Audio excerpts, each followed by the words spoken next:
Welcome to fun express 24/7। मेरे पिछली video को लिंक डिस्क्रिप्शन में मिल जाएगा आपको। एंटी मुस्लिम की हम बात कर रहे थे पिछले वीडियो में, जो कि मैं इस वीडियो में अगला पार्ट बनाया हूँ। आइए शुरू करते हैं फटाफट वीडियो। देखो, मोदी तो मुसलमानों का दुश्मन है। अब आप इस कहानी का दूसरा पार्ट देखिए। मोदी मुसलमानों को दुश्मन है कि नहीं, इसे आप कुछ आंकड़ों से समझिए। देश में मुसलमानों की आबादी 14% है, मगर पीएम आवास योजना में घर पाने वालों में 31% मुसलमानों की हिस्सेदारी है। किसान सम्मान निधि में जिन लोगों को पैसा मिला, उन लोगों में भी 36% मुस्लिम है। मोदी सरकार ही थी जिसमें सऊदी सरकार से रिक्वेस्ट करके हज के लिए कोटा बढ़वाया। उस पर लगने वाले जीएसटी को 18% से घटा करके 5% तक किया। 2014 में मोदी की सरकार बनने से पहले जहां सरकारी नौकरियों में मुसलमानों की हिस्सेदारी 5% थी, उसको बढ़ा करके 10% तक किया। मैं यहाँ किसी के पक्ष नहीं ले रहा हूँ बॉस, सिर्फ कुछ फैक्ट आपके सामने रख रहा हूँ। कोई सरकार किसी कम्युनिटी की दोस्त है या दुश्मन, ये किस चीज से पता करेंगे आप बताइए? इसी बात से पता चलेगा ना कि क्या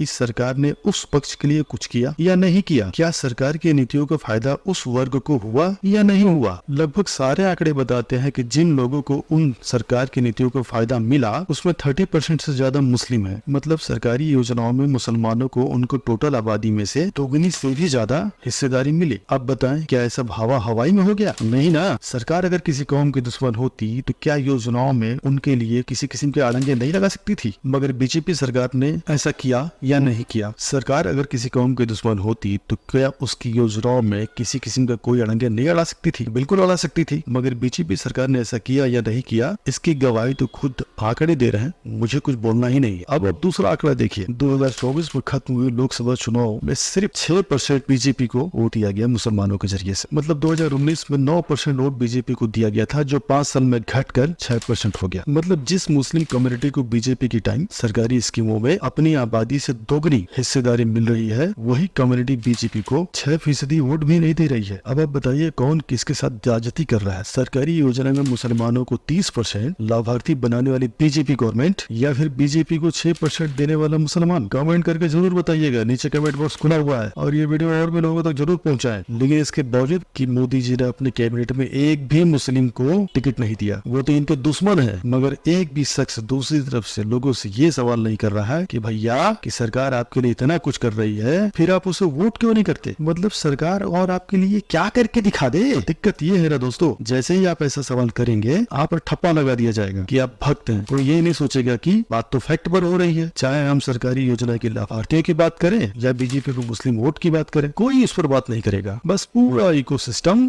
आपको लेबल कर देगा। इसी तरह कटरा में श्रद्धालुओं की बस में किसने हमला किया, उसमें बेगुनाह हिंदू श्रद्धालुओं को 2 साल के बच्चे की हत्या क्यों की गई, इस पर कोई बहस या चर्चा नहीं कर रहा है। बल्कि इस हादसे के बहाने ये साबित करने की कोशिश की जा रही है कि देखिए, आज भी कश्मीर में इतना जुल्म हो रहा है कि लोगों को हथियार उठाने पड़ रहे हैं। वो कश्मीर का खराब हालात का रोना रोकर जस्टिफाइज करेंगे कश्मीर में 1.5 करोड़ टूरिस्ट क्यों ना आया हो। अब आप ही बताइए, क्या पूरी दुनिया में दोगलेपन बेशर्मी की इससे बड़ी मिसाल हो सकती है? बाकी आप खुद समझदार हैं। इस पूरे मसले पर क्या सोचते हैं, कमेंट करके जरूर बताएं। आप गाजीपुर हैशटैग चलाने वालों और वैसी में मारे गए लोगों को चुप्पी साथ देने वालों, और अगर कुछ कहना चाहते हैं तो कमेंट बॉक्स खुला है। बाकी एक मदद मेरी करनी होगी, इस वीडियो को ज्यादा से ज्यादा लोगों में शेयर करें। शेयर जरूर करना होगा क्योंकि और भी लोगों को ये सच पता होना चाहिए। जय हिंद, जय भारत, नमस्कार। मिलते हैं अगले वीडियो में बहुत जल्द।